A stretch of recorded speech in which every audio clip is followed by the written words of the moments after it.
नमस्कार, भारत लाइव है और भीतर की बात में आपसे एक बार फिर जुड़ने की कोशिश कर रहे हैं और कोशिश कर रहे हैं कि बिहार की राजनीति में जो कुछ भी घटित हो रहा है और जो आने वाले कुछ समय तक प्रभावी रहेगा, चीज़ों को बदलेगा, उन खबरों को आप तक पहुंचाएं। खबर है और खबरों के इस झुंड में हम आपसे जो खबरें आज चर्चा करने जा रहे हैं, उन खबरों में सबसे पहली खबर है कि नीतीश कुमार पर ग्रहण लगना शुरू हो गया है। कहा जाए तो ग्रहण लग गया है। हम ये बात कह रहे हैं, इसके पीछे क्या कुछ है हम आपको विस्तार से तो बताएंगे ही, लेकिन और कई खबरें हैं जो चर्चा में हैं और उन्हीं में से एक खबर है कि कुशवाहा फैक्टर दिखने लगा है। भले ही कुशवाहा कहा जा रहा हो कि नज़रअंदाज किए जा रहे थे, लेकिन उपेंद्र कुशवाहा को नज़रअंदाज करके रखना और उन्हें दबा करके रखना संभव नहीं है, इसलिए कुशवाहा फैक्टर नज़र आ गया। इस पर आगे हम बताएंगे कि इसमें क्या कुछ है और इसके असर क्या हुए हैं। इसके साथ साथ चिराग पासवान की नई पारी की शुरुआत होने जा रही है।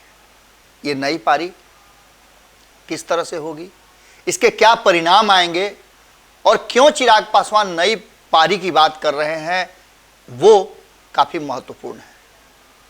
हमने खबरों में आपको कल भी बताया था कि चिराग पासवान कुढ़नी जा रहे हैं, लेकिन इस बार कुढ़नी जाने का नई पारी की शुरुआत के साथ ही सब कुछ हो रहा है। हम विस्तार से आपको इस पर भी चर्चा करेंगे, लेकिन जो सबसे ज़्यादा महत्वपूर्ण बात है वो चिराग पासवान के चाचा पशुपति कुमार पारस से जुड़ा हुआ है। नीतीश और पारस के बीच जो बातचीत हो रही है उसने कहीं ना कहीं भारतीय जनता पार्टी और राष्ट्रीय जनता दल के भीतर मचा दिया है तूफान।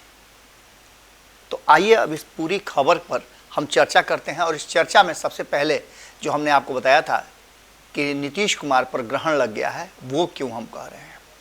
नीतीश कुमार लगातार अपने शर्तों की राजनीति करते रहे हैं, ये बात अच्छी तरह से आप जानते हैं। भारतीय जनता पार्टी को हमेशा नीतीश कुमार ने झुका करके रखा और भारतीय जनता पार्टी कभी भी पिछले 17-18 सालों में आप देख लीजिए कि कभी भी उस जगह पर नहीं पहुंच पाई। 2022 में जब 2-3 महीना पहले नीतीश कुमार भारतीय जनता पार्टी से अलग होकर महागठबंधन के साथ सरकार बनाए, उससे पहले तक भारतीय जनता पार्टी को उबरने नहीं दिए और एक भी ऐसा नेता नहीं तैयार कर पाई जो मुख्यमंत्री का चेहरा हो और जिसका पार्टी पर पूरा का पूरा दावा हो। अब ऐसे नेता की तलाश शुरू हो गई है और इस तलाश में जहां एक तरफ एक बार फिर से नीतीश कुमार ही दूर दूर तक नजर आ रहे हैं, वहीं नीतीश कुमार अपनी पार्टी के भीतर चल रहे जो घमासान है, उस घमासान को कैसे दूर करेंगे, ये सबसे बड़ा सवाल है और यहीं से उनके ग्रहण की शुरुआत होती है। उपेंद्र कुशवाहा और ललन सिंह के विवाद को जग जाहिर होते देखा गया है। इससे पहले हमने आपको बताया था कि आरसीपी सिंह और कुशवाहा का विवाद चल रहा था। आरसीपी सिंह कुशवाहा को आने के बाद लौकुश समीकरण के लिए जिस तरह से नीतीश कुमार काम कर रहे थे, उसको लेकर के वो पूरी तरह से संतुष्ट नहीं थे और इसके साथ साथ उपेंद्र कुशवाहा के साथ जो लोग आए थे उन लोगों को समायोजित नहीं किया गया था। इसके अलावे बात यहीं तक समाप्त नहीं हुई। उपेंद्र कुशवाहा जैसे जैसे स्टेप बढ़ाते गए वैसे वैसे वो 2 स्टेप पीछे चल जाते गए। यहाँ तक कि आपने इन दोनों चुनावों में जो गोपालगंज और मोकामा के हुए, उसमें भी उपेंद्र कुशवाहा की भूमिका को कमतर आंका गया और उनकी भूमिका कहीं ना कहीं दबा करके रखी गई। कुढ़नी चुनाव में जहाँ की निर्णायक वोटर हैं और यहाँ नीतीश कुमार कहीं ना कहीं कहा जा रहा है कि यहीं से उनके ग्रहण की शुरुआत भी होनी है। जहां एक तरफ अपने पार्टी के भीतर चल रहे घमासान से नीतीश कुमार आंख बंद करके रात होने का अंदेशा कर रहे हैं, वहीं भीतर ही भीतर पार्टी के भीतर काफ़ी कुछ बदलने का कहा जा रहा है कि शुरुआत हो चुकी है। इससे बड़ी बात यह है कि तेजस्वी यादव जो 3 महीना पहले नीतीश कुमार का उंगली पकड़ के एक बार फिर से सत्ता के करीब तक पहुंचे थे, या ये कहा जा सकता है कि नीतीश कुमार ने एक बार फिर से झांसा दे करके जिस तरह से महागठबंधन को सरकार में आने का रास्ता दिखा दिया। अब उसमें कहीं ना कहीं एक विराम आने की संभावना प्रबल हो गई है। जिस तरह से लालू प्रसाद सिंगापुर जाने से पहले पार्टी के स्ट्रक्चर को बदल दिया है और तेजस्वी यादव के इर्द गिर्द उन्होंने पूरा चक्रव्यूह रच दिया है, एक घेरा बना दिया है, जिस घेरा से पार करना तेजस्वी यादव के लिए मुश्किल होगा। यही कारण है कि कल आपने देखा कि किस तरह से जगदानंद सिंह को ससम्मान अपनी गाड़ी में बैठा करके पार्टी कार्यालय ले आए और जगदानंद सिंह का कैसे डिफेंड किया उन्होंने। यहाँ तक कहा कि जगता बाबू को आप लोग कितना जानते हैं, आप लोग नहीं जानते हैं। और ये कहते कहते उनके गुस्से का भी इजहार नजर आया। अमूमन आप तेजस्वी यादव को मीडिया के सामने इतना ज़्यादा एग्रेसिव नहीं देखते हैं, लेकिन मीडिया के तीखे सवालों में कहीं ना कहीं वो झिझक, वो झल्लाहट नजर आई तेजस्वी यादव की, जो स्पष्ट बता रही थी कि नीतीश कुमार और तेजस्वी यादव के बीच में अब जगता बाबू का प्रवेश हो गया है। और जगता बाबू ही नहीं, उनकी पूरी टीम का प्रवेश हो गया है। नीतीश कुमार और तेजस्वी यादव अपने मर्जी से अब कुछ भी नहीं कर पाएंगे और ना नीतीश कुमार के पीछे पीछे तेजस्वी यादव चलेंगे। निश्चित रूप से नीतीश कुमार के लिए एक अलग तरह की अब शुरुआत होने जा रही है और ये कहीं ना कहीं दिखा रहा है कि नीतीश पर ग्रहण लगने वाला है। कुर्नी चुनाव के बाद बहुत कुछ निकल करके सामने आएगा। इसके साथ साथ हमने कुशवाहा फैक्टर की बात आपसे की ही कि कुशवाहा फैक्टर किस तरह से प्रभावी हो रहा है। उपेंद्र कुशवाहा लगातार जिस तरह से हाशिए पर नजर आ रहे थे, जिस तरह से उनको नज़रअंदाज किया जा रहा था, हालांकि आपको पता है कि आग को चाहे जितना भी आप तोप दीजिएगा, राख भी अगर रहेगा तो राख से आग निकल जाएगा। उपेंद्र कुशवाहा राजनीतिक रूप से काफ़ी मजबूत व्यक्ति हैं और उनका लौकुश समीकरण में वोटों का शेयर ज़्यादा है। उपेंद्र कुशवाहा का विरोध हो सकता है, उपेंद्र कुशवाहा को लोग, उनके समाज के लोग उनको बुरा भला कह सकते हैं, लेकिन छोड़ नहीं सकते हैं। और ये पदवी कहीं ना कहीं उमेश कुशवाहा नहीं प्राप्त कर सकते हैं, क्योंकि उपेंद्र कुशवाहा एक मजे हुए बिहार के जाने माने नेता हैं और नीतीश कुमार इस बात को जानते हैं। यही कारण है कि उन्होंने उपेंद्र कुशवाहा को अपने साथ लाने का उस स्थिति में भी प्रयास किया था और लाया था जब उनके दोनों के बीच में 36 के आंकड़े चल रहे थे। उपेंद्र कुशवाहा ने ये बात कहते हुए कि वो जीते जी मर जाएंगे, भाजपा में नहीं जाएंगे, ये बातें उन्होंने कही है। लेकिन इसके साथ साथ उन्होंने नीतीश कुमार पर भी दबाव बनाया है कि वो अपने पार्टी के कार्यकर्ताओं से, पदाधिकारियों से अकेले में मिले, और ये कुशवाहा फैक्टर है। अब तक इतना खुल करके नीतीश कुमार के सामने, और वो भी खुले मंच पर, किसी ने नहीं बात किया था। सबसे बड़ी बात यह है कि नीतीश कुमार पिछले जो 1 महीना 1.5 महीना से एक्ट कर रहे हैं, उसमें बहुत कुछ बदलाव नजर आया होगा आपको, और ये शायद कुशवाहा फैक्टर ही है। उपेंद्र कुशवाहा से जब जब उनकी बात होती है, संयोग से आपको बताया कि हम नाम तो नहीं ले सकते हैं, लेकिन उपेंद्र कुशवाहा से हमारी मुलाकात चल रही थी। उसी दौरान नीतीश कुमार के सबसे करीबी व्यक्ति ने उपेंद्र कुशवाहा से कुछ बात किया, और वो बातें काफ़ी प्रभावी थीं, जिसमें उपेंद्र कुशवाहा का ग्राफ भीतर ही भीतर समझ में आ रहा था कि उपेंद्र कुशवाहा कितने प्रभावशाली हो सकते हैं और हैं। उपेंद्र कुशवाहा की बात तो हम कर ही रहे हैं, लेकिन नीतीश कुमार को लेकर के एक बात करना बहुत जरूरी है कि पिछले 2-3 महीने से आपने देखा होगा कि नीतीश कुमार अलग अलग तरह का एक्ट कर रहे हैं मीडिया के सामने। नीतीश कुमार जाने जाते थे अपने संतुलित और संयमित भाषा के लिए, लेकिन नीतीश कुमार ने जिस तरह से, आपने देखा होगा कि हाल फिलहाल में कई लोगों को, कई नेताओं को, कई करीबियों को, यहां तक कि कुछ लोग तो यहां तक कह रहे हैं कि नीतीश कुमार अल्जाइमर के शिकार होते जा रहे हैं। नीतीश कुमार काफी गुस्से में, प्रशांत किशोर की बात हो, विजय सिन्हा की बात हो, या अन्य लोगों की बात हो, चिराग पासवान की बात हो, सबको रेतो कर रहे थे। और वही नीतीश कुमार अचानक से पिछले 1 सप्ताह से देखा जा रहा है कि जिसके तिसके पैर छूते चल रहे हैं। यहां तक कि विजय कुमार चौधरी को विजय सिन्हा बता रहे हैं। यह इस बात की तरफ इशारा करता है कि कहीं ना कहीं मानसिक रूप से नीतीश कुमार उतने ठीक नहीं और उतने फिट नहीं है।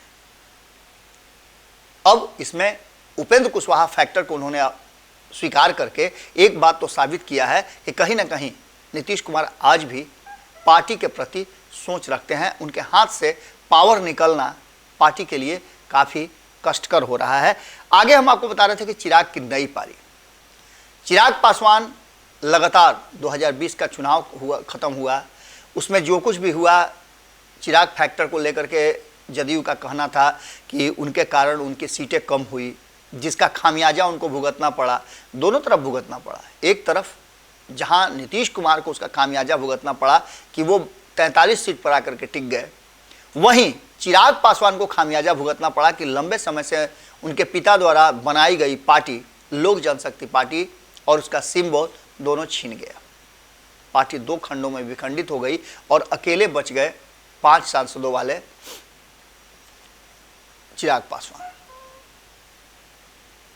आपने देखा कि किस तरह से चिराग पासवान के 5 सांसद एक पाले में और वो अकेले पड़ गए। इसको लेकर के उनकी पार्टी के सिंबल को लेकर के और लगातार जिस तरह से राजनीतिक यात्रा पर चल रहे थे चिराग पासवान, अपने दम पर राजनीति कर रहे थे, कोई सपोर्ट नहीं मिल रहा था। यहाँ तक कि भारतीय जनता पार्टी ने भी उनकी जब पार्टी अलग अलग खंड में हो रही थी तो उनका साथ नहीं दिया। कहा तो यहाँ तक जा रहा था कि भारतीय जनता पार्टी की भी उसमें संलिप्तता थी। इन सारी बातों को लेकर के चिराग पासवान ने कोई भी अपशब्द या किसी पर कोई दोषारोपण नहीं किया, लेकिन उनके मन में टीस जरूर थी। और चूंकि रामविलास पासवान के राजनीतिक जो यात्रा थी उसके वो गवाह रहे हैं, उसके साथ साथ चले हैं कुछ दिनों तक, इसलिए उन्हें जानकारी थी इस बात की कि राजनीति में कैसे स्थापित किया जाता है और उन्होंने स्थापित खुद को किया। इसी का नतीजा है कि भारतीय जनता पार्टी को याद आए चिराग पासवान जब उसे उपचुनाव में मोकामा और गोपालगंज में लड़ना था।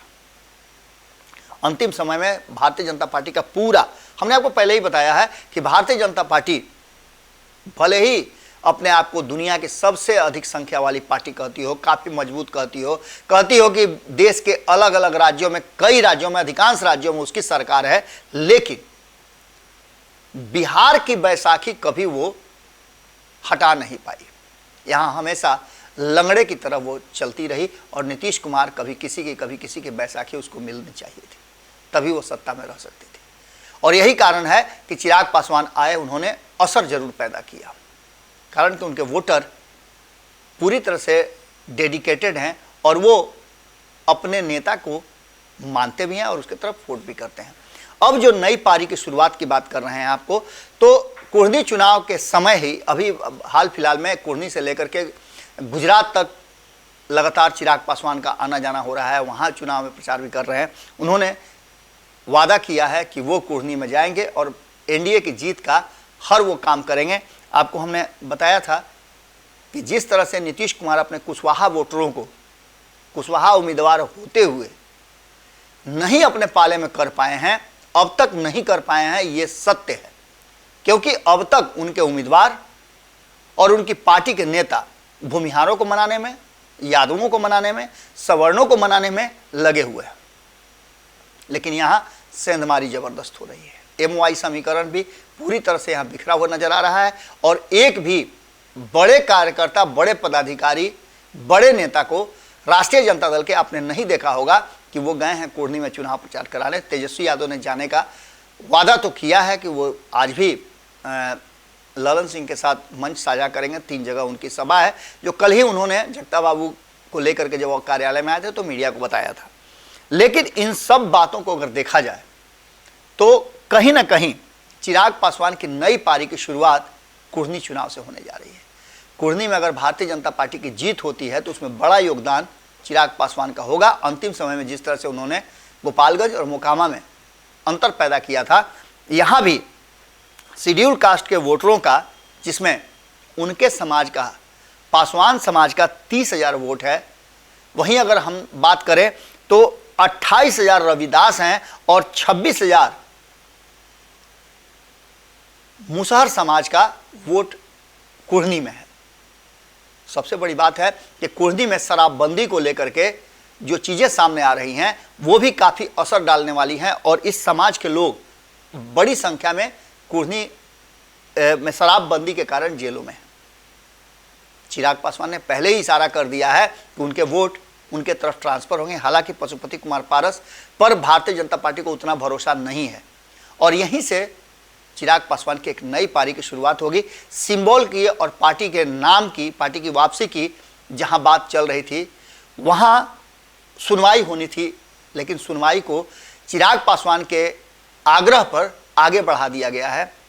चिराग पासवान ने हवाला दिया कि वो कुर्नी और गुजरात में चुनाव प्रचार में है, व्यस्तता उनकी है, इसलिए वो उपस्थित नहीं हो सकते हैं, इस तिथि को आगे बढ़ा दी जाए। ये इशारा कर रहा है कि भारतीय जनता पार्टी का ग्रीन सिग्नल मिल गया है। सीधी तौर पे आप समझ सकते हैं जब उनकी पार्टी और सिंबल वापस हो जाएगा तो स्वयं उनकी ताकत बड़ी हो जाएगी और ये उनके शर्तों में भी शामिल था। अब आगे देखना होगा कि जिस तरह से नई पारी की शुरुआत में चिराग पासवान क्या कुछ करते हैं। वहीं आपको बता दें कि पशुपति कुमार पारस और नीतीश कुमार के बीच में शराबबंदी को लेकर के जिस तरह की बातें हुई, हमने आपको बताया कि कुर्नी में और कुर्नी गेम चेंजर साबित हो सकता है शराबबंदी को लेकर के।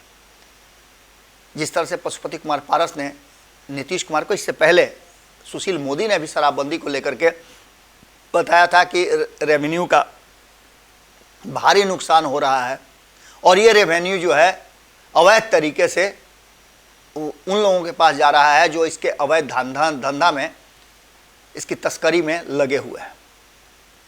इन सारी बातों को लेकर के पशुपति कुमार पारस ने भी नीतीश कुमार को ये कहा है कि शराबबंदी कानून जो है उसे समाप्त कर दिया जाए। इस पर राष्ट्रीय जनता दल और भारतीय जनता पार्टी के बीच में जम करके विवाद हो गया है। राष्ट्रीय जनता दल का कहना यह है कि जिस गुजरात में चुनाव चल रहा है वहाँ भी शराबबंदी है, वहाँ भी लोग जहरीली शराब पी करके मरते हैं, वहाँ की चर्चा क्यों नहीं होती है। बिहार में शराबबंदी पूरी तरह से लागू है और लागू रहेगी, ये राष्ट्रीय जनता दल का कहना है। जबकि आपको हमने पहले भी बताया है कि राष्ट्रीय जनता दल के भीतर शराबबंदी को लेकर के काफ़ी तकलीफ है, काफ़ी गुस्सा है, काफ़ी नाराज़गी है, क्योंकि बिहार के राजस्व में एक बड़ा हिस्सा शराब का होता था। आपको याद है कि नीतीश कुमार ने गली गली, मोहल्ले मोहल्ले, हर पान चाय की दुकान पर शराब की ठेके खुलवाए थे। आज वही बंद है, लेकिन उससे भी ज़्यादा कहा जाता है कि होम डिलीवरी तक मिल रही है। नीतीश कुमार ने शराबबंदी के समर्थन के लिए सबका आग्रह किया है और निश्चित रूप से शराबबंदी एक बेहतर विकल्प है, बेहतर कानून है जिससे आम जनता को फ़ायदा मिलता है।